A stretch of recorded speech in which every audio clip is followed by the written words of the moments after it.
Second యూనిట్లో continuation topic ion శోషణ విధానం గురించి చూద్దాం ఈరోజు.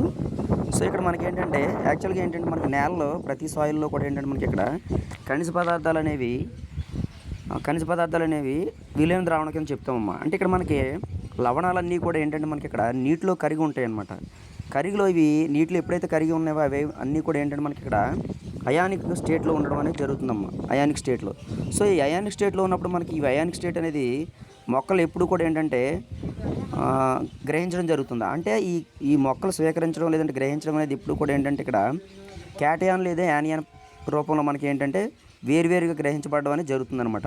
అయితే ఇక్కడ మనకి ఇది ఎప్పుడు కూడా దీనికి అంటే ఈ గ్రహించబడడం అనేటువంటి ప్రాసెస్ అనేది ఎప్పుడు కూడా మనకి డిఫరెంట్ వేస్లోనమ్మా. అంటే ఒకటి శక్తి వినియోగం అనేది ఉన్నప్పుడు జరుగుతుంది, రెండోది శక్తి వినియోగం లేనప్పుడు జరుగుతుంది. అంటే ఇక్కడ మనకి దాన్ని ఏం చెప్తామంటే మనకి active and passive transport mechanism, లేదంటే యాక్టివ్ అండ్ ప్యాసివ్, దాన్ని నిష్క్రియాత్మకంగా లేదంటే సక్రియాత్మకంగా అని చెప్తాం. అంటే శక్తి ఉన్నప్పుడు మాత్రమే జరిగేదాన్ని ఏం చెప్తాడంటే శక్తి ఉన్నప్పుడు అబ్జర్ప్షన్ చేసేటువంటి విధానాన్ని ఏం చెప్తాడని మనకి ఇక్కడ దాన్ని సక్రియాత్మకంగా అని చెప్తాడు. దీన్నే యాక్టివ్ ట్రాన్స్పోర్ట్ అని చెప్తాడు మనకి ఇక్కడ. సో ఇక్కడ ఇది ఈ విధంగా ఏ విధంగా చేసినప్పుడు కూడా ఇక్కడ ఏంటంటే మనకి ఇక్కడ గ్రహించేటువంటి విధానంలో మనకి మార్పులు అనేవి ఖచ్చితంగా మనకి సంభవించడం అనేది జరుగుతుందమ్మా. అయితే ఇక్కడ మీరు తీసుకుంటే ఇక్కడ మీకు ఈ స్వీకరించే విధానం కనుక తీసుకున్నట్లయితే అక్కడ ఒక మృత్తికలో నుండి ఖనిజ లవణాలని స్వీకరించేటప్పుడు ఎప్పుడు కూడా ఖచ్చితంగా వాటిలో ఏంటంటే మనకి అంటే మీరు ఏదైనా సరే తీసుకోండి, బంకమట్టి తీసుకోండి, అంటే మృత్తికలో మనకి ఏంటంటే డిఫరెంట్ సాయిల్స్ ఉంటాయి. ఈ సాయిల్స్లో మనకి ఎప్పుడు కూడా ఏంటంటే సాయిల్స్తో పాటుగా మనకి హ్యూమస్ కూడా ఉంటుంది. దీంట్లో మనకి ఏంటంటే మనకి చెప్పేది ఏంటంటే కొలాయిడల్ ధర్మాలని ఉంటాయమ్మా.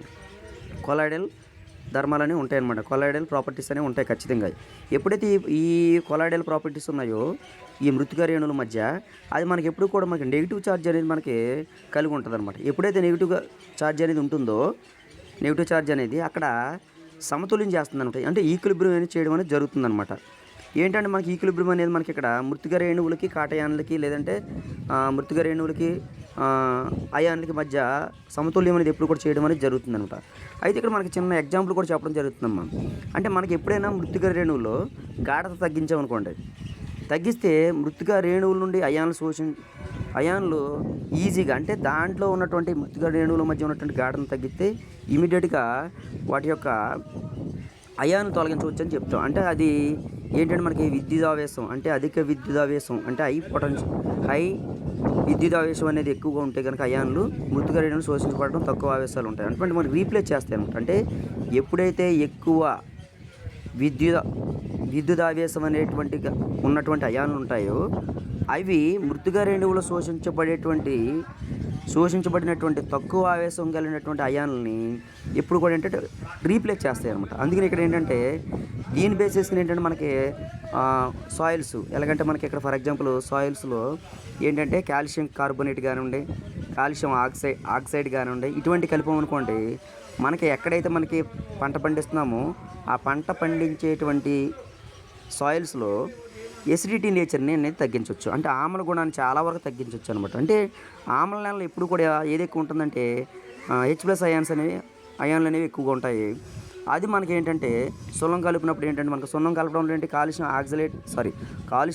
ఆక్సైడ్ కానీ కాల్షియం కార్బోనేట్ కానీ కలిపామనుకోండి, అంటే అక్కడ ఏమవుతుంది ఇమీడియట్గా Ca2+ అయాన్స్ ప్లస్ మరియు ఆక్సైడ్స్ అనమాట O2- అనేవి మనకి అంటే క్యాటయాను యానియాను రెండు కూడా నీటిలో వేరువేరుగా విడిపోతుంది అనమాట. ఎప్పుడైతే సున్నాను కలిపాము అప్పుడు ఏంటంటే దాని పర్సంటేజ్ అనేది ఇమీడియట్గా ఎసిడిటీ నేచర్ అనేది తగ్గిపోతుంది. అంటే ఇలాగ ఏంటంటే మనకి ఇక్కడ ఈ అయాన్లు అనేవి స్వీకరించేటువంటి విధానం అనేది ప్రాసెస్ అనేది కనుక తీసుకున్నట్లయితే కొంచెం డిఫరెన్షియేషన్ అనేది ఖచ్చితంగా కనిపిస్తుంది.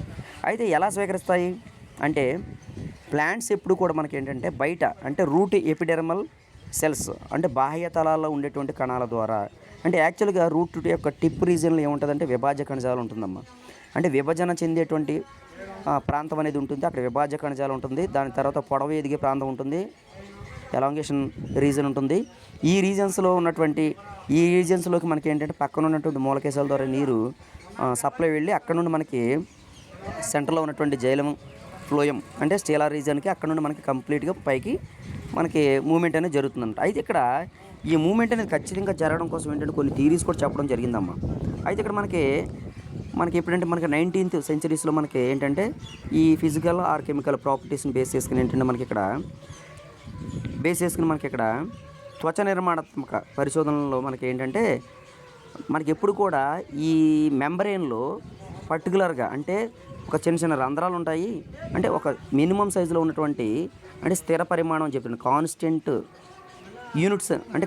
యూనిట్స్ ఉన్నటువంటి కొన్ని రంధ్రాలు ఉంటాయని చెప్తాడమ్మా. ఈ రంధ్రాల ద్వారా మనకి లోపలికి వెళ్ళడం లేదంటే బయటికి రావచ్చు అనేటువంటి విధానాన్ని మొట్టమొదటిసారిగా మనకి ఏంటంటే 1867లో ట్రాబే అనేటువంటి సైంటిస్ట్ చెప్పడం జరిగిందమ్మా. ఆయన తర్వాత 1895లో ఇంకో సైంటిస్ట్ ఉన్నాడమ్మా. ఇక్కడ ఏంటంటే మనకి ఇక్కడ ఈయన కూడా ఏంటంటే కణత్వచం ఇప్పుడు కూడా లిపిడ్లతో నిర్మితమై ఉంటుంది. ఈ లిపిడ్లు అనేవి ఈ లిపిడ్లలో మనకి అంటే కణత్వచంలో లిపిడ్లు ఉండడం వల్ల దాంట్లో ఈ కొన్ని పదార్థాలు అనేవి సులువుగా మనకి కణంలోకి ప్రయాణిస్తాయి. అంటే అక్కడ మనకి ఇవి వేస్ కింద పనిచేస్తాయని చెప్తాడమ్మా. అంటే మార్గాల లాగా పనిచేస్తాయని చెప్పినటువంటి సైంటిస్ట్ ఎవరంటే జవట్టర్ అనమాట. సో ఇక్కడ మనకి ట్రాబే ప్రపోజ్ చేసినటువంటి ఆ థియరీని ఏం చెప్తాడంటే మనకి అణుచలన సిద్ధాంతం అని చెప్పడం అనేది జరుగుతుందనమాట. అయితే దీన్ని బేస్ చేసుకుని మనకి ఏంటంటే నెక్స్ట్ మనకి పెఫర్ అని తర్వాత 90sలో అంటే మనకి ఇక్కడ ఏంటంటే మనకి పెఫర్ కూడా ఒక మోడిఫికేషన్ చెప్పడం. నెక్స్ట్ మనకి వచ్చినటువంటి అంటే స్వీడన్ అంటే చిన్న డిఫరెంట్ ఉన్నారమ్మా సైంటిస్టులు. వీళ్ళందరూ కూడా ఏంటంటే 1930లో జరిగినటువంటి ప్రయోగాలన్నింటిని కూడా ఈ అయానిక శోషణం అంటే లవణ శోషణ మరియు శ్వాసక్రియ సంబంధం ఉందని, అంటే ఇక్కడ ఎప్పుడు కూడా లవణ శోషణ జరుగుతుందంటే శ్వాసక్రియ మీద డిపెండ్ అవుతుందని చెప్పడం కూడా జరిగిందనమాట. సో దీనికి సంబంధించినటువంటి కొన్ని ఉన్నాయమ్మా, కొన్ని మొక్కలు కూడా ఇచ్చాడు మనకి. చూడండి అక్కడ దానికి సంబంధించినటువంటి స్లైడ్ షేర్ చేస్తాను చూడండి ఒకసారి. చూడండి ఇక్కడ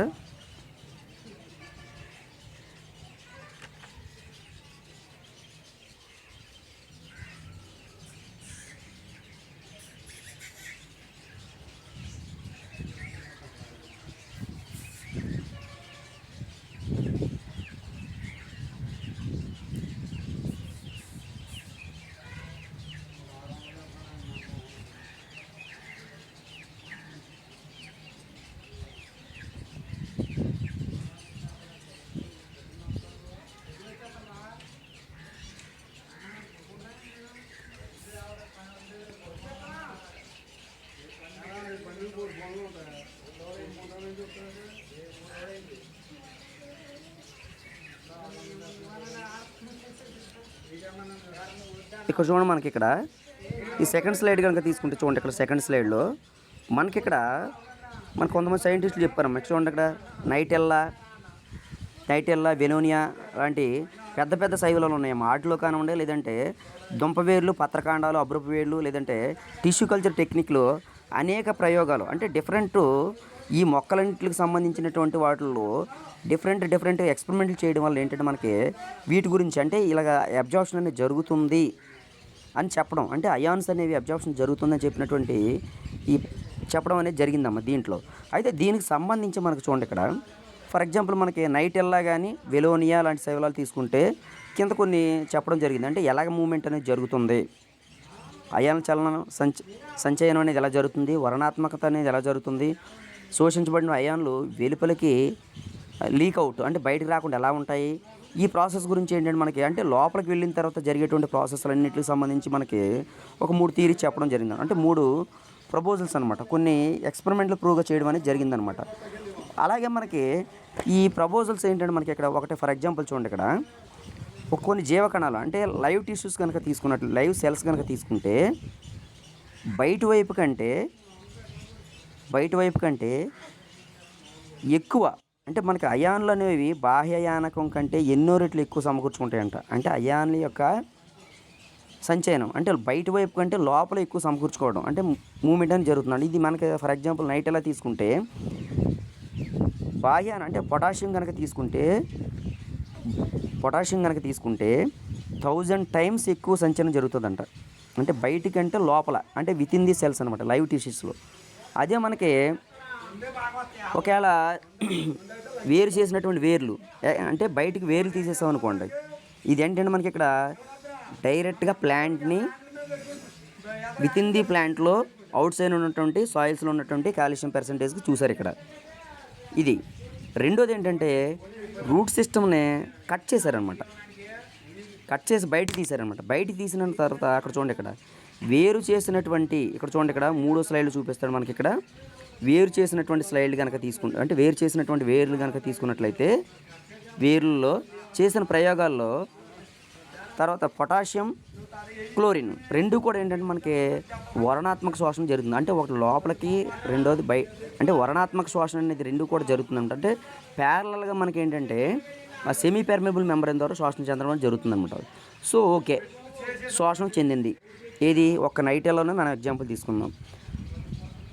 శోషణ చెందిన తర్వాత బయటికి ఎలాగ రావు, ఎందుకు రావు అంటే ఇక్కడ డిఫరెన్షియేషన్ అనేది ఎక్కువ ఉందమ్మా. ఏంటంటే ఒకటి టెంపరేచర్ మీద, రెండోది ఆక్సిజన్ యొక్క కాన్సన్ట్రేషన్ మీద, రెండిట్ల మీద మనకి డిపెండ్ అవుతుందన్నమాట. ఈ రెండిట్ల డిపెండెన్స్ వల్ల మనకి లోపలికి వెళ్ళినటువంటి అయాన్ల యొక్క శోషణ అనేది బయటికి రాకుండా ఉండడం అనేది జరుగుతుందన్నమాట. ఇక్కడ రీజన్ కూడా చెప్పాడు.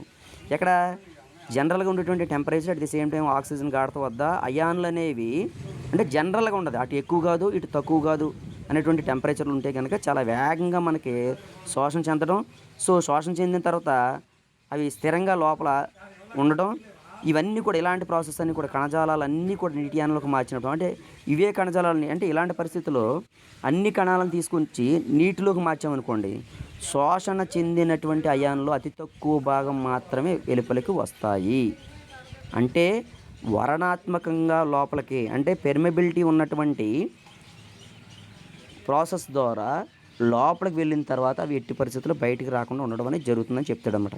దీనికి ఏంటంటే మనకి ఇక్కడ చూడండి, ఇక్కడ ఎలాగంటే కొన్ని ఉన్నాయి కదా శోషణ చెందిన అయాన్లు ఏంటి వెరీ లో పర్సంటేజ్ మాత్రం బయటికి రావడం అనేది జరుగుతుందని చెప్పాం. దీనికి కారణం ఏంటంటే ఆక్సిజన్ లోపం, తక్కువ టెంపరేచర్, లేదంటే శ్వాసక్రియ నిరోధకాల ద్వారా ఇటువంటి మార్పు, అంటే శోషణ విధానాన్ని మార్పును కూడా ఉండదన్నమాట. అంటే ఈ మూడిట్ల వల్ల మనకి ఎప్పుడు కూడా దీంట్లో మార్పు అనేది ఉండదన్నమాట. సో దీనిని బట్టి ఏంటంటే మనకి ఇక్కడ చిన్న ఒక క్యాలిక్యులేషన్ కూడా చెప్పాడమ్మా. అంటే రవాణా చెందినప్పుడు బయట వైపు గాఢత ఎలాగుంటుంది, లోపల వైపు గాఢత ఎలాగుంటుంది. ఇక్కడ చూడండి, ఇక్కడ చిన్న కింద మీకు ఇచ్చాడు. వాహకాల ద్వారా అయాన్లు అనేవి రవాణా చెందినప్పుడు, అంటే ఫ్యాక్టరీస్ ద్వారా లోపలికి వెళ్ళినప్పుడు, అక్కడ చూడండి, ఇక్కడ ఇది కాన్స్టెంట్ వాల్యూ అని చెప్తాం. కేఎం అంటే కాన్స్టెంట్ వాల్యూ. లోపలికి వెళ్ళిన తర్వాత చూడండి, ఇక్కడ సాధారణ విసరణ, అంటే బయట ఇక్కడ ఏంటంటే లాటరల్గా ఉన్నది, అంటే స్ట్రైట్గా లైన్ చూడండి. ఇక్కడ చూడండి, ఇక్కడ రవాణా చెందినప్పుడు ఎలాగ ఉంటుందంటే అక్కడ చిన్న ప్రాసెస్ కూడా ఇచ్చాడు. అంటే మరి దీనికి ఎక్స్పెరిమెంట్ ఎలాగంటే 1937లో వ్యాన్ డెన్ హోనెట్ అనేటువంటి సైంటిస్ట్ ఏంటంటే చెరక మొక్కలు కొన్ని ప్రయోగాలు చేసాడమ్మ. చేసి ఇక్కడ ఎలాగంటే వాకు, అంటే ఫ్యాక్టర్ 1 అని తీసుకుంటే త్వచం నుండి వెలుపల గ్రహించి భ్రమణం చెందేటువంటి కన్వేర్ బెల్ట్, అంటే లోపల, అంటే ఎలాగంటే కన్వేర్ బెల్ట్ ఎలా తిరుగుతుంది, రొటేట్ అవుద్దమ్మా. మనకు ఒక చక్రం ఎలాగైతే రొటేట్ అవుతుందో అలాగా రొటేట్ అవుతుందన్నమాట. ఆ కన్వేర్ బెల్ట్ మాదిరిగా ఉందని చెప్పి మనకి కన్వేర్ బెల్ట్ మాదిరిగా త్వచం ద్వారా ప్రయాణించి త్వచం లోపల విడుదల చేస్తాయి. తదనంతరం మళ్ళీ తిరిగి వేరొక అయాన్ని గ్రహించడానికి యథాస్థానానికి, అంటే చిన్న ఎగ్జాంపుల్ ఏంటంటే కన్వేర్ బెల్ట్ అని ఎందుకు చెప్తాడంటే, బెల్ట్ ఒక 30 మీటర్స్ ఉందనుకోండి, ఈ ఫస్ట్ పాయింట్ దగ్గర ఏదైనా ఒక ఇన్స్ట్రుమెంట్ పెట్టామనుకోండి, అది అలా మూవ్ చేసుకుంటూ తీసుకెళ్ళి అక్కడ ఎదర 30 మీటర్స్ ఆఫ్టర్ ఒక డంపింగ్ యార్డ్ కానీ, లేదంటే ఒక అవుట్లెట్ ఉంటే అవుట్లెట్లో వేసేస్తుంది. వేసిన తర్వాత మళ్ళీ ఆ బెల్ట్ అక్కడ నుండి ఇలా రొటేట్ అవుతుంది. అంటే మనకు చిన్న ఎగ్జాంపుల్ అనమాట. కన్వేర్ బెల్ట్ అంటే అర్థం ఏంటంటే 30 మీటర్ల డిస్టెన్స్ ఉన్నటువంటి ఏరియాలోకి ఒక వస్తువుని తీసుకెళ్ళాలంటే ఈ బెల్ట్ మీద మనం పెడితే ఇది తీసుకెళ్ళి ఆ వస్తువుని దాంట్లో పడేస్తుంది. ఆ కన్వేర్ బెల్ట్ అంటే రొటేట్ అవుతుంది. మనకు సైకిల్ చైన్ ఎలా రొటేట్ అవుతుంది అలాగా రొటేట్ అవుతుంటుంది అనమాట. మనకి పెడల దగ్గర తొక్కుతాం చూడండి, పెడల దగ్గర మన ఫుట్స్తో తొక్కుతాం కదా, అక్కడ నుండి వెనకమల చిన్న చైన్ ఉంటుంది అనమాట. చిన్న చైన్ దగ్గర పెడితే ఇళ్ళకి తీసుకొచ్చి పెడల దగ్గర పెడల దగ్గర కింద పడేస్తుంది. మళ్ళీ తిరిగి అక్కడికి వెళ్తుంది, అక్కడ ఇంకో వస్తువు పెడితే అలాగనమాట. ఇలాగేంటంటే మనకి అయాన్స్ అనేవి ఎప్పుడు కూడా ఏంటంటే మూమెంట్ అనేది కన్వేర్ బెల్ట్ మాదిరిగా ఉంటుందని చెప్తున్నాడు అనమాట. అయితే ఈ కన్వేర్ బెల్ట్ మాదిరిగా ఎప్పుడైతే శోషణ జరుగుతుందో ఆ శోషణ జరిగిందని పిఐ కింద చెప్తాం మనకి ఇక్కడ. అంటే వాహకం ద్వారా శోషణ జరిగినప్పుడు అక్కడ రేఖాపటం చూస్తే కనుక ఇక్కడ ఏంటంటే, ఇక్కడ చూడండి, ఇక్కడ హైపర్బోలా అంటే మనకేం చెప్తారు, అతి పరావలయం. ఇక్కడ చూడండి, ఇక్కడ సాధారణ విసరణ అని చెప్పాం. పైన తీసుకుంటే చిన్న వెలాసిటీ కనుక తీసుకుంటే ఎప్పుడైతే మనకి మూమెంట్ అనేది జరుగుతుందో అది అర్ధచంద్రాకారంలో వచ్చింది చూడండి. ఇక్కడ ఈ అర్ధచంద్రాకారంలో వచ్చిన దాన్ని అతి పరావలయం అని చెప్తారు. అంటే మూమెంట్ అనేది ఆ ఆకారంలో జరుగుతూ ఉంటుంది అన్నమాట. అంటే మూమెంట్ జరిగినటువంటి అయాన్ మూమెంట్ జరిగినటువంటి నేచర్ని హైపర్బోలాతో పోల్చడం అనేది జరిగిందనమాట ఇక్కడ. అయితే దీంట్లో కాన్స్టెంట్ వాల్యూ అనేది ఎప్పుడు కూడా ఉంటుంది. అంటే కాన్స్టెంట్ వాల్యూ అంటే అర్థం ఏంటి ఇక్కడ, ఏదైనా ఒక వాహకంతో అయాన్ని ఆకర్షణ సూచిస్తే దాని చర్య వేగం ఎప్పుడు కూడా ఏంటంటే ఉత్పత్తి చేసే చర్య వేగాన్ని క్యాలిక్యులేట్ చేయడానికి ఉపయోగపడుతుంది అనమాట. దాన్ని కాన్స్టెంట్ వాల్యూ అని చెప్తాం. అయితే దీంట్లో ఇక్కడ చూడండి, చర్య వేగం ఇప్పుడు కూడా హాఫ్ కింద క్యాలిక్యులేట్ చేసేయడమ్మా. ఇక్కడ చూడండి, ఇక్కడ పైన ఫస్ట్ ఇది పైన పీక్ స్టేజ్కి వెళ్ళింది చర్య వేగం. చూడండి, ఇక్కడ ఫస్ట్ తక్కువ ఉంది, హాఫ్ ఉంది. చర్య వేగం ఏంటంటే విఎంఎక్స్ అని చూపిస్తాం మనం. చర్య వేగం హాఫ్ ఉంది.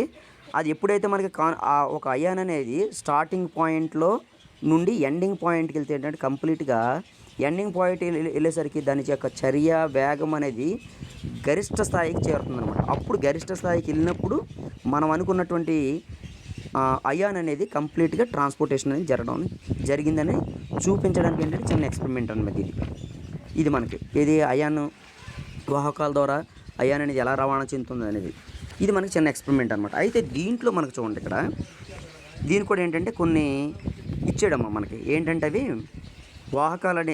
అయాన్లు అనేవి రవాణా చెందడానికి కొన్ని సిద్ధాంతాలు కూడా చెప్పడం జరిగిందమ్మా. ఆ సిద్ధాంతాలు కనుక తీసుకున్నట్లయితే ఇక్కడ చూడండి, ఇక్కడ సిద్ధాంతాలు కనుక తీసుకున్నట్లయితే చూడండి, ఇక్కడ ఫస్ట్ దాంట్లో చూడండి, అయాన్లు వినిమయ సిద్ధాంతం. అంటే అయాన్లు ఎలాగ వినిమయం చెందుతున్నాయి దానికోసం కొన్ని సిద్ధాంతాలు చెప్పాడమ్మా. దీంట్లో ఏంటంటే మనకి అయాన్లు ఎప్పుడు చెప్పాం, మనకి ఇక్కడ మృత్తిక నుండి సేకరించడం అనేది జరుగుతుంది. అయితే ఈ మృత్తిక నుండి స్వీకరించేటువంటి విధానం కనుక తీసుకుంటే ఇక్కడ చూడండి, ఇక్కడ ఇచ్చాడు మనకి. ఇక్కడ మృత్తికా రేణువులు అధిశోషణమైనటువంటి అయాన్లు స్వేచ్ఛగా విసరణ చెందలేవు. అధిశోషణ చెందింది అనుకోండి, అందువల్ల అవి చాలా వేరులోకి స్పీడ్గా మనకి శోషణ అనేది చెందదనమాట. అటువంటిప్పుడు ఏంటంటే మృత్తికా రేణువులు అన్నీ కూడా బాహ్య ఉపరితలంపై, అంటే అయాన్లు అనేవి మృత్తిక యొక్క బాహ్య ఉపరితలంపై ఎలా చలిస్తాయో దాన్ని వివరించడానికి మనకి అయాన్ ఎక్స్చేంజ్ థియరీ అనేది ఒకటి ప్రవేశపెట్టాడమ్మా. జెన్నీ అండ్ ఓస్ట్రీ అనేటువంటి సైంటిస్ట్ ప్రవేశపెట్టారు వీళ్ళిద్దరును. దాంట్లో మనకి 2 థియరీ చెప్పాడు. ఒకటి కాంటాక్ట్ వినిమయ సిద్ధాంతం, కాంటాక్ట్ ఎక్స్చేంజ్ థియరీ. రెండోది కార్బానిక్ యాసిడ్ ఎక్స్చేంజ్ థియరీ అని 2 చెప్పాడమ్మా. ఈ 2 థియరీస్లో ఫస్ట్ చూడండి, ఇక్కడ మీకు ఫర్ ఎగ్జాంపుల్ ఇక్కడ ఇచ్చాడు చూడండి థియరీలో. ఫస్ట్ ఇక్కడ చూడండి, ఇక్కడ చిన్న డయాగ్రామ్ కూడా చూపించాడు మీకు, చాలా క్లియర్ కట్గా డయాగ్రామ్ కూడా చూపించడం జరిగింది. ఆ డయాగ్రామ్ చూడండి ఒకసారి.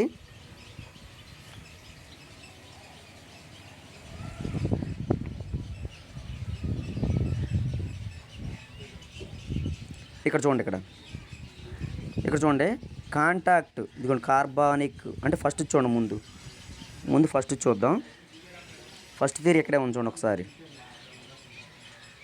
ఇదిగోండి కాంటాక్ట్ వినిమయ సిద్ధాంతం కనుక తీసుకుంటే దీంట్లో ఎప్పుడు కూడా అంటే వేరు బాహ్య చర్మ కణాలకు మృత్తికా రేణువుల మధ్య అధిశోషణమైనటువంటి అయాన్లు కొంత వాల్యూమ్, అంటే ఆసిలేషన్ వాల్యూమ్లో ఘనపరిమాణంలో డోలనం చూపుతాయి అన్నమాట. అంటే ఇక్కడ చూడండి, ఇక్కడ మీకు డయాగ్రామ్ కనుక తీసుకుంటే దీనికి సంబంధించింది ఒకసారి చూడండి. డయాగ్రామ్ చూడండి అమ్మా, సారీ,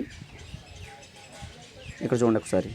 ఈ డయాగ్రామ్ కనుక తీసుకుంటే చూడండి, ఇక్కడ వేరులను చూపించాడు, దాని పక్కన హైడ్రోజన్, తర్వాత పొటాషియం చూపించాడు, మట్టి రేణువులు.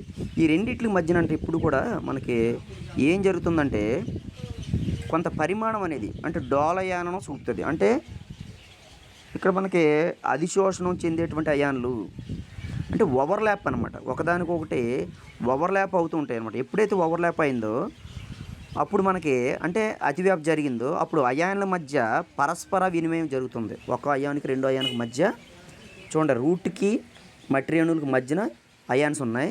ఈ రెండింటి మధ్య ఓవర్లాప్ అయింది చూడండి అక్కడ డయాగ్రామ్లో, ఒకదాని మీద ఒకటికి వచ్చింది.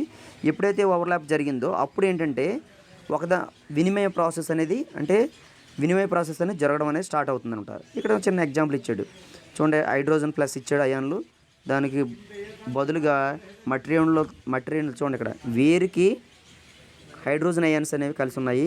మట్టి రేణువులకి ఆ డయాగ్రామ్లో చూడండి అమ్మ పొటాషియం అయాన్లు అనేవి కలిసి ఉన్నాయి. ఈ రెండు కూడా ఏంటంటే ఒకదానికొకటి దగ్గర చేరినాయి.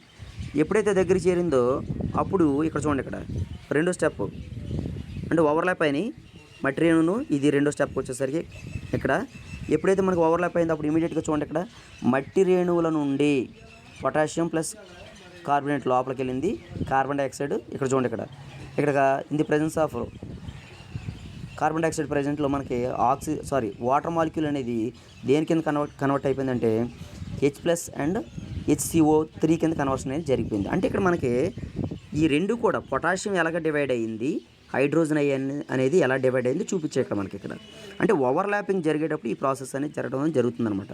రెండోది కార్బనిక్ ఆమ్ల వినిమయ సిద్ధాంతం. ఇక్కడ చూడండి, కార్బనిక్ ఆమ్ల వినిమయ సిద్ధాంతం చూడండి, ఇక్కడ కూడా ఏంటి, ఈ సిద్ధాంత ప్రకారం వేరు ఉపరితలానికి మట్టి రేణుల ఉపరితలానికి అధిశోషణమై, అంటే వేరు ఉపరితలానికి ఈ రెండు కూడా ఒకటే, రెండు సేమ్ ప్రాసెస్ చూపిస్తుంది. ఇక్కడ కూడా సేమ్ ఇచ్చాడు, అక్కడ చూడండి. కాకపోతే ఇక్కడ ఏంటంటే మనకి అది ఇందాక చెప్పాం కదా, ఒక వాటర్ మాలిక్యూల్ అనేది ఏమవుతుంది, డివైడ్ అయిపోతుంది. డివైడ్ అయిపోయి మనకి బైకార్బోనేట్ చూడండి, ఇక్కడ ఒక వాటర్ మాలిక్యూల్ అనేది కార్బన్ డైఆక్సైడ్తో కలిసి బైకార్బోనేట్ కింద ఏర్పడటం అనేది జరుగుతుంది. ఇక్కడ అదే ఇచ్చాడు, వాటర్ మాలిక్యూల్ ప్లస్ CO2 సమక్షంలో వాటర్ మాలిక్యూల్ విడిపోయి బైకార్బోనేట్ కింద విడిపోవడం జరుగుతుంది అనమాట. అంటే ఇక్కడ ఏంటంటే ఆ టైంలో మనకి H+ అయాన్లు అనేవి మట్టి రేణువులతో కలిసిపోయి పొటాషియం లాంటి క్యాటయాన్లను తొలగించడం జరుగుతుంది. ఎప్పుడైతే మనకి H+ అయాన్లు అంటే హైడ్రోజన్ అయాన్స్ అనేవి మట్టి రేణువులతో కలుస్తాయో అప్పుడు మట్టి రేణువుతో పట్టుకుని ఉన్నటువంటి ఈ పొటాషియం అయాన్లు అనేవి విడిపోతాయి. విడిపోయినప్పుడు ఆ పొటాషియం అయాన్ అనేది ఏమవుతుంది, ఇమీడియట్గా రూట్లోకి వెళ్ళడం అనేది జరుగుతుంది అనమాట. అంటే ఇది కామన్గా ఏంటంటే జనరల్గా రెండిట్లకి ఒకే విధంగా ఉన్నటువంటి థియరీ ఇది. అయితే దీంట్లో మనకి ఏ థియరీలోనైనా సరే మనకి మూమెంట్ అనేది జరుగుతుంది. సో ఇక్కడ ఈ మూమెంట్ జరగాలి అంటే కనుక ఏంటంటే మనకి అసలు యాక్చువల్గా అబ్జార్ప్షన్ అనేది ఈ ప్రాసెస్లో ఎక్కడికి మట్టి రేణువుల నుండి రూట్ సిస్టమ్కి వచ్చింది. సో రూట్ సిస్టమ్కి వచ్చిన తర్వాత రూట్ సిస్టమ్కి దగ్గరికి చేరిన తర్వాత అంటే రూట్ యొక్క చెప్పాం ఆల్రెడీ ఏంటవి, రూట్ ఎపిడెర్మల్ సెల్స్ అని చెప్పాం. ఈ రూట్ ఎపిడెర్మల్ సెల్స్ దగ్గరికి వచ్చిన తర్వాత అక్కడ నుండి ఎలా మూమెంట్ అవుతుంది, అక్కడ నుండి మూమెంట్ అనేది ఎలా జరుగుతుంది అంటే ఈ మూమెంట్ అనేది మనకి ఏంటంటే ఇక్కడ చూడండి రెండు విధాలుగా జరుగుతుందమ్మా. అంటే మొక్కల యొక్క బాహ్య భాగాలలో ఉన్నటువంటి మొక్క యొక్క కణబాహ్య భాగాలలోకి నీరు అయాన్లు రెండు కూడా సులువుగా చలిస్తాయి. ఈ రెండు అయితే లోపల నుండి బయట నుండి లోపలికి కానీ లోపల నుండి బయటికి కానీ మూమెంట్ అనేది జరుగుతుంది. అంటే అవుటర్ స్పేస్ నుండి ఇన్నర్ స్పేస్కి, ఇన్నర్ స్పేస్ నుండి అవుటర్ స్పేస్కి అనేది మూమెంట్ జరుగుతుంది. సో ఇలాగ మనకి ఈ లోపల అంటే మొక్క లోపల ఉండేటువంటి భాగాలు అంటే భాగాలంటే ఏం చెప్తాం, కణాలు. ఈ కణాల్లో మనకి మెయిన్గా ఏంటంటే రెండు రకాలుగా జరుగుతుందమ్మా. కణాల లోపలికి వాటర్ అనేది మూవ్ అయ్యి ఎపిడెర్మల్ సెల్స్ నుండి లోపల కార్టెక్స్ రీజన్ నుండి స్టేలార్ రీజన్కి వెళ్ళాలంటే two different kinds of ways అనేవి ఉంటాయి. వాటిని మనం ఏం చెప్తామంటే ఒకటి సింప్లాస్ట్ అని చెప్తాం, రెండోది ఎపోప్లాస్ట్ అని చెప్పడం అనేది జరుగుతుంది అనమాట. అంటే what is the symplast and apoplastic method అంటే మనకి ఈ రెండు మెథడ్ల ద్వారా మనకి ఏంటంటే సింప్లాస్ట్ ఆర్ ఎపోప్లాస్ట్ ఇక్కడ చూడండి, ఇక్కడ రెండు ఇచ్చాడు. ఫస్ట్ చూడండి, ఇక్కడ ఒకటే చూడండి, ఫస్ట్ది అంటే నీరు అనేది ఎపిడెర్మల్ సెల్స్ నుండి లోపల భాగాలకు ఎంటర్ అయింది. ఎక్కడికి, కార్టెక్స్ సెల్స్కి. ఈ కార్టెక్స్ సెల్స్ అనేది మనకి కార్టెక్స్ సెల్స్ అనేవి మనకి మ్యాక్సిమం మనకి ఏంటంటే పారెన్కైమా టిష్యూస్లో ఉంటాయి. సో ఇక్కడ కార్టికల్ సెల్స్ కనుక తీసుకున్నట్టయితే నీటి అణువులు అనేవి ఎపిడెర్మల్ సెల్స్ అంటే రూట్ హెయిర్స్ నుండి ఎపిడెర్మల్ సెల్స్కి మూవ్ అయిన తర్వాత ఎపిడెర్మల్ సెల్స్ నుండి లోపలికి కార్టెక్స్ రీజన్లోకి వెళ్ళిన తర్వాత ఏంటంటే అక్కడ మనకి రెండు రకాల వేలో లోపలికి వెళ్ళడం అనేది జరుగుతుందన్నమాట. అంటే బాహ్య స్థలంలోకి ప్రవేశించినటువంటి అయాన్లు మనకి చూడండి ఇక్కడ. అయితే ఇక్కడ బాహ్య స్థలం లోపలికి ప్రవేశించిన తర్వాత అయితే సక్రియాత్మకంగాను లేదంటే నిష్క్రియాత్మకంగాను దేనో ఒక ద్వారా మనకి మూమెంట్ అనేది జరుగుతుంది. అంటే యాక్టివ్ ట్రాన్స్పోర్ట్ మ్యానర్లు కానీ ప్యాసివ్ ట్రాన్స్పోర్ట్ మ్యానర్లు కానీ రెండిట్లో ఏదో ఒక విధంగా జరుగుతుంది. కానీ ఇక్కడ ఈ చలించేటువంటి విధానం ఏంటంటే మనకి ఒకటి ఎపోప్లాస్ట్, రెండోది సింప్లాస్ట్ అని చెప్పడం అని జరిగిందనమాట. అంటే ఎపోప్లాస్ట్ అంటే అర్థం ఏంటి, సింప్లాస్ట్ అంటే అర్థం ఏంటండి అంటే ఇక్కడ ఫర్ ఎగ్జాంపుల్ మనకి చూడండి, ఇక్కడ ఒక వాటర్ మాలిక్యూల్ తీసుకున్నాం అనుకోండి. ఒక వాటర్ మాలిక్యూల్ అనేది మొక్క యొక్క అంతర్భాగంలోకి ప్రవేశించిన తర్వాత అంటే అంతర్భాగం అంటే అర్థం ఏంటంటే మనకి వలకల భాగం, కార్టెక్స్. ఈ వలకల భాగంలో కణాల యొక్క ఉపరితలాల గుండా కణాల యొక్క ఉపరితలాలు మరియు కణానికి మధ్య ఉన్నటువంటి కణాంతర అవకాశాల ద్వారా మనకి లాస్ట్ లేయర్ అయినటువంటి అంతఃచర్మలోకి వెళ్ళి అక్కడ నుండి స్టేలార్ రీజన్లోకి వెళ్తాయి. అంటే ఇక్కడ ఇలా వెళ్ళేటువంటి విధానం అనేది మనకి ఎప్పుడు కూడా ఏంటంటే దీన్ని అంటే the moment of water molecules through లేదంటే passed on the surface of cells and intercellular spaces అని చెప్తాం. అంటే వాటర్ మాలిక్యూల్స్ అన్నీ కూడా కణాల యొక్క ఉపరితలాలు మరియు కణాంతర అవకాశాల గుండా కార్టెక్స్ రీజియన్లో రవాణా చెందితే దాన్ని ఏం చెప్తామంటే అపోప్లాస్ట్ అని చెప్తాం అన్నమాట. అంటే దాన్ని బాహ్య స్థలం అని చెప్తాడు మనకి, అవుటర్ స్పేస్. అదే మనకి ఎపిడెర్మల్ సెల్స్ ద్వారా నీటి అణువులు I think it is a ఖనిజ లవణాలు అన్నీ కూడా ఎపిడెర్మల్ సెల్స్ ద్వారా ప్రవేశించిన తర్వాత అయాన్లన్నీ కూడా కణం నుండి కణంలోకి, అంటే ఒక కణం నుండి రెండో కణంలోకి, రెండో కణంలో నుండి మూడో కణంలోనికి, అలాగా కంటిన్యూస్గా మనకి అయాన్లు అనేవి మూమెంట్ జరుగుతూ ఎక్కడికి రీచ్ అవుతుందంటే అంతఃచర్మానికి రీచ్ అవుతుంది. ఈ ప్రాసెస్ను మనం ఏం చెప్తా ఉంటాం, మనకి ఇక్కడ సింప్లెస్ట్ మేనర్ అని చెప్తాం. అంటే ఒక కణం నుండి రెండో కణంలోకి, రెండో కణంలోని మూడో కణం, అలాగా ఎన్ని కణాలు ఉంటే అన్ని కణాల ద్వారా విత్ ఇన్ ది సెల్స్, అంటే సెల్ యొక్క ఇన్నర్ స్పేస్ ద్వారా మనకి ఎక్కడికి వెళ్తుందంటే టువర్డ్స్ టు ది ఎండోడెర్మిస్కి వెళ్తుంది, అంటే అంతఃచర్మకి రీచ్ అవుతుంది అనమాట. సో ఇక్కడ which part is participated in the moment of water molecule అంటే ఏం చెప్తామంటే అక్కడ ప్లాస్మా డెస్మాటా. అంటే ఒక కణం లోపల భాగాలన్నీ ఒకదానితో ఒకటి అంటే పోచలతో అంటిపెట్టుకుని ఉంటాయమ్మా. అంటే ఒక కణంలో నుండి రెండో కణంలోకి మూమెంట్ అనేది జరుగుతుందంటే అక్కడ ఎలాగంటే అక్కడ మనకి ప్లాస్మా డెస్మాటా అనేటువంటి ఒక గేట్ లేదంటే ఒక వే అనేది ఉంటుందమ్మా, ఒక కణానికి రెండో కణానికి మధ్య. అది ఎలాగంటే ఫర్ ఎగ్జాంపుల్ మనకి ఒక బాటిల్ రెండో బాటిల్, చిన్న ఎగ్జాంపుల్ మీకు మూవీస్లో పెడతారు కదా, శాండ్ పెట్టి కిందకే పైకి అప్ అండ్ డౌన్ చేస్తూ ఉంటారు అన్నమాట. మనకు అదేంటంటే మనకి I think it is a dumbbell షేప్లో ఉండి మనకి ఏంటంటే మిర్రర్ ఉంటుంది, లోపల పైన ఇసుక ఉంటుంది. ఆ ఇసుక ఏం చేస్తారంటే తిప్పి పెట్టామనుకోండి కిందకు వస్తుంది, మళ్ళీ రివర్స్ చేస్తుంటే అలా కంటిన్యూస్గా పైకి కిందకి పోతూ ఉంటుంది. అంటే అలాగైనా సరే చెప్పొచ్చు. లేదంటే రెండు బాటిల్స్ అనమాట, రెండు చిన్న బాటిల్స్ మనకి తీసుకుని ఆ రెండు బాటిల్ దగ్గర పెట్టి ఒక బాటిల్లో నుండి రెండో బాటిల్లోకి చిన్న పైప్ కనెక్షన్ ఇచ్చామనుకోండి, దగ్గరగా పెట్టాలి. అంటే ఒక బాటిల్ లేయరు సర్ఫేస్, రెండో బాటిల్ సర్ఫేస్ రెండు టచ్ అయిపోవాలి. ఆ టచ్ అయిపోయేటట్టుగా ఏంటంటే ఆ రెండు బాటిల్కి మధ్య మనం చిన్న హోల్ పెట్టి దానికి ఫిట్ చేస్తాం, చిన్న హోల్ ఉన్నటువంటి పైప్ అనేది. దాన్ని ఏం చెప్తాడంటే మనకి ఇక్కడ ఆ విధంగా ఉన్నది, ఆ కనెక్షన్ ఏం చెప్తాడంటే ప్లాస్మా డెస్మాటా కనెక్షన్ అని చెప్తాం. సో ఇక్కడ ఏ వేలో వెళ్ళినప్పుడు కూడా ఖచ్చితంగా మూమెంట్ ఆఫ్ వాటర్ అనేది మనకి ఏంటంటే లోపలికి అనేది చలించడం జరుగుతుందన్నమాట. అయితే ఇక్కడ అయాన్ శోషణ అనేది బయట నుండి అయాన్ల కణాల్లోకి ఎప్పుడైతే ప్రవేశిస్తాయో అప్పుడు ఏంటంటే మనకి ఇక్కడ ఒక కణం నుండి మరో కణానికి, అది ఏదైనా సరే కావచ్చు, ఒక కణం నుండి మరో కణానికి కావచ్చు, లేదంటే కణాంగాల లోపల ఉండేటువంటి వేరు రకాల పదార్థాల మధ్య చలనం అయినా సరే కావచ్చు. చూడండి ఇక్కడ పదార్థాలు లేదా అయాన్లు అనేవి కణం నుండి కణం కావచ్చు. ఫస్ట్ వన్, ఒక కణం నుండి రెండో కణంకి మూమెంట్ అనేది జరగవచ్చు, ట్రాన్స్పోర్టేషన్. లేదనుకోండి కణాంగాలలో జరగవచ్చు. అంటే కణాంగాలు అంటే ఏంటి, మనకి మైటోకాండ్రియా, క్లోరోప్లాస్ట్, వ్యాక్యూలు, ఇలా తీసుకుంటే డిఫరెంట్ కైండ్స్ ఆఫ్ మనకి సెల్ ఆర్గనల్స్ ఉంటాయి. ఈ సెల్ ఆర్గనల్స్లో అయినా సరే మనకి మూమెంట్ అనేది జరుగుతుంది.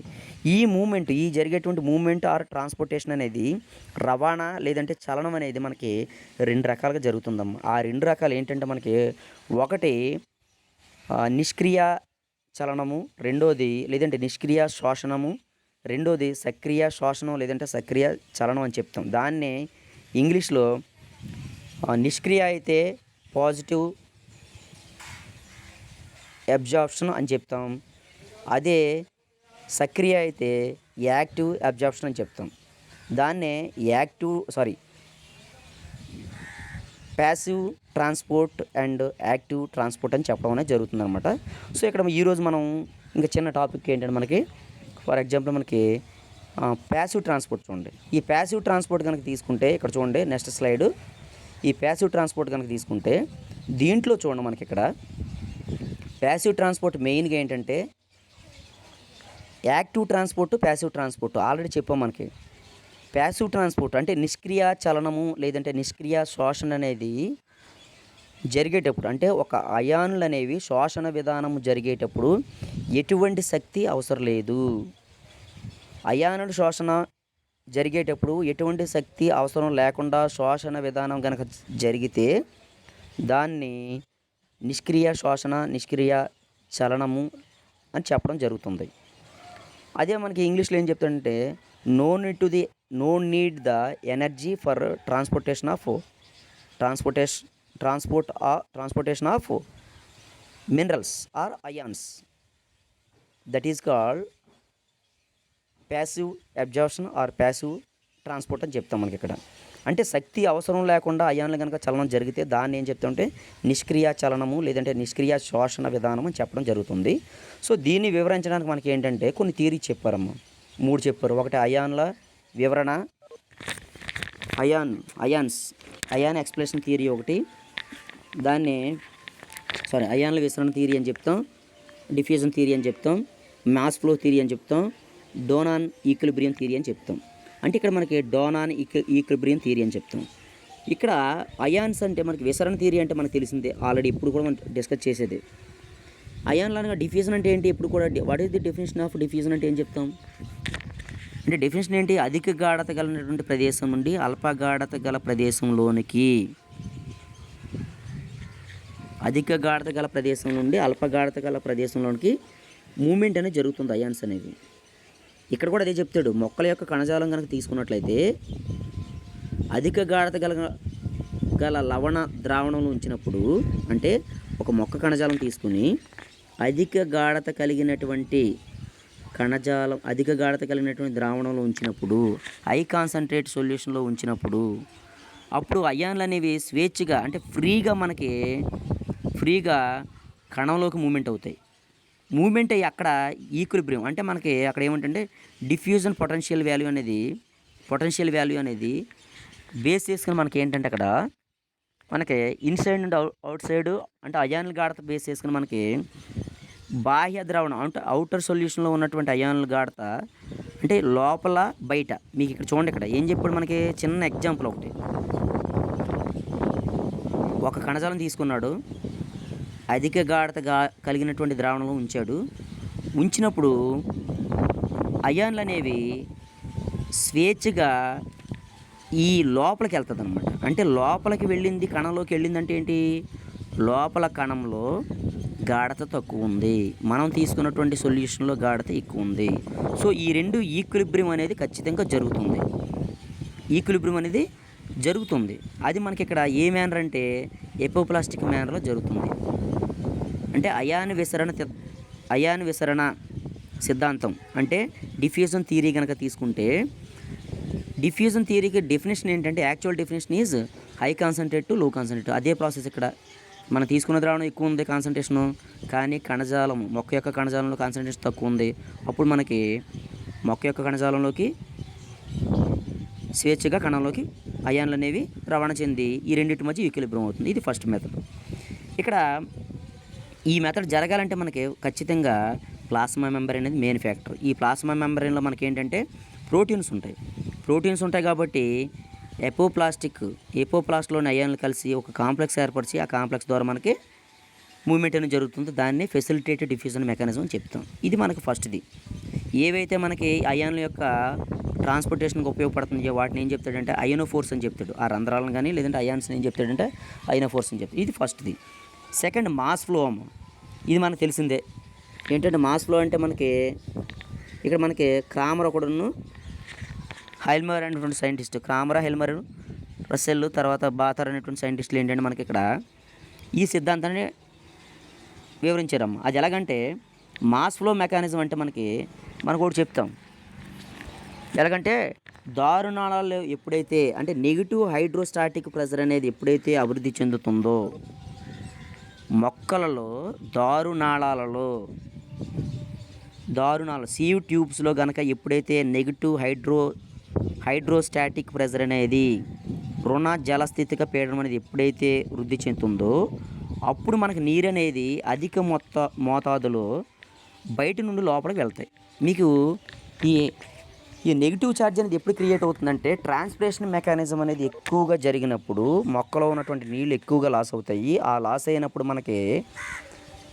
అయినప్పుడు కింద రూట్ సిస్టమ్ నుండి వాటర్ అనేది ఎక్కువ తీసుకోవాలి. ఆ తీసుకునేటువంటి నేచర్ లేట్ అయినప్పుడు మనకి ఇక్కడ ఏంటంటే ఖచ్చితంగా అక్కడ ఈ నెగిటివ్ హైడ్రోస్టాటిక్ ప్రెజర్ అనేది క్రియేట్ అవుతుంది. ఆ టైంలో మనకి ఏంటంటే చాలా స్పీడ్గా లోపలికి మూమెంట్ అనేది వాటర్ మాలిక్యూల్స్ అనేది మూమెంట్ జరుగుతుంది.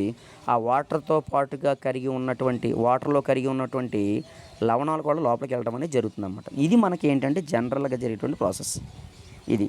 సో దానికి ఎగ్జాంపుల్ కూడా ఇచ్చాడు. ఆర్నార్ అనేటువంటి సైంటిస్టు టొమాటో మొక్కల్లో జరిపి మనకి బాష్పశాఖం గురించి కూడా చెప్పడం జరిగింది. తర్వాత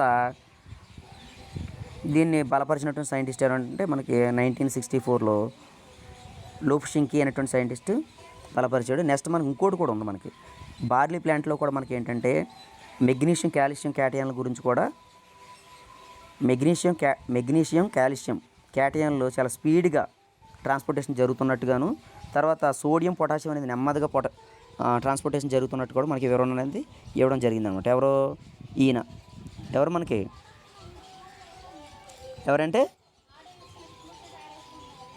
ఎవరమ్మా లోప్షింకీ అనేటువంటి సైంటిస్ట్ అనమాట. సో దీన్ని ఏంటంటే మనకి మాస్ ఫ్లో థియరీ అని చెప్పడం జరిగిందనమాట. ఇక్కడ ఇది అంటే మనకి ఇక్కడ ఏంటంటే రుణాత్మక శక్తి అనేది ఎప్పుడు ఏర్పడుతుందంటే ఖచ్చితంగా ట్రాన్స్పోర్టేషన్ జరిగినప్పుడు. ఈ ట్రాన్స్పోర్టేషన్ మెకానిజం అనేది చాలా highly impact in the mass flow theory అని చెప్తాం. ఏది నిష్క్రియ, అక్కడ ఏ బలాలు అవసరం లేదమ్మా. నెక్స్ట్ మనకు డోనాన్ ఈక్విలిబ్రియం అని ఇచ్చాడమ్మా. డోనాన్ ఈక్విలిబ్రియం అంటే మనకి ఇక్కడ సెల్ వాల్ అంటే సెల్ లేయర్ అనేది కణపొర అనేది ఏంటంటే ఎప్పుడు కూడా the cell wall or cell layers or plasma membrane, these are motive for the only few ions అని చెప్తాం ఫర్ ది ట్రాన్స్పోర్టేషన్. అంటే ప్లాస్మా మెంబ్రేన్ అనేది ఒక్కొక్కసారి లేదంటే కొన్ని సమయాల్లో కొన్ని రకాల అయాన్లకు మాత్రమే మనకి ఎలా ఉంటుందంటే పారగమ్యంగా ఉంటుంది, కొన్నిటికి అపారగమ్యంగా ఉంటుందన్నమాట. అంటే కొన్ని మాత్రమే ఎలవ్ చేస్తుంది ప్లాస్మా మెంబ్రేన్ గుండా లోపలికి లేదంటే లోపలికి వెళ్ళడం. బయట నుండి లోపలికి వెళ్ళేటువంటి అయాన్ల యొక్క నేచర్ని లేదంటే అయాన్ బేస్ చేసుకుని మనకి ఇక్కడ ఎలవ్ చేస్తుంది. అండ్ అందుకనే the semi permeable membrane is చూడండి అక్కడ అంటే మనకి ఆస్మోసిస్ ఏం చెప్తాం, మనకి ఇక్కడ ఆస్మోసిస్ ప్రాసెస్కి ఇదే సెమీ పెర్మియబుల్ మెంబ్రేనే. మనకి ఆస్మోసిస్కి ఏం చెప్తాం అంటే the plasma membrane is act as a semi permeable membrane. అంటే మనకి సెలెక్టివ్ పార్టికల్స్ మాత్రమే ఇక్కడ అవి ఎలా చేయడం అని జరుగుతుంది. అది లోపలికి వెళ్ళడం ఉండే లేదంటే బయటికి రావడం. బయటకు వచ్చిందనుకోండి లోపలికి వెళ్ళడం లేదు, లోపలికి వెళ్ళింది అనుకోండి బయటికి రావడం లేదు. ఇదంతా కూడా ఏంటంటే మనకి అక్కడ మెయిన్గా అయాన్ల యొక్క విద్యుదావేశాలు అనమాట. అంటే కణం లోపల ఉండేటువంటి అయాన్ల విద్యుదావేశాలు సమం అయ్యే వరకు కూడా జరుగుతుందన్నమాట. దీన్ని ఏం చెప్తాడంటే డోనయాన్ సమతాస్థితి అని చెప్తాం. ఆల్రెడీ ఉంది అక్కడ డోనయాన్ ఈక్విలిబ్రియం. దాన్ని ప్రవేశపెట్టినటువంటి సైంటిస్ట్ ఎవరంటే డోనాన్, కాబట్టి డోనాన్ సమతాస్థితి అని చెప్పడం జరుగుతుంది అన్నమాట ఇక్కడ ఐ థింక్. సో ఇక్కడ దీంట్లో పార్టిసిపేట్ చేసే ఏంటంటే మెయిన్గా ఏంటంటే యానియాన్లు క్యాటియాన్లు. ఆ యానియాన్లు క్యాటియాన్లు రెండు కూడా బయట తలంలో లోపలికి వెళ్ళినప్పుడు లోపల తలంలో బయటకు వచ్చినప్పుడు కంప్లీట్గా ఈక్వల్ అవ్వాలి ఉంటుంది. దానికి చిన్నది ఒకటి ఇచ్చాడు చూడండి, అది కూడా చూపిస్తాను ఒకసారి.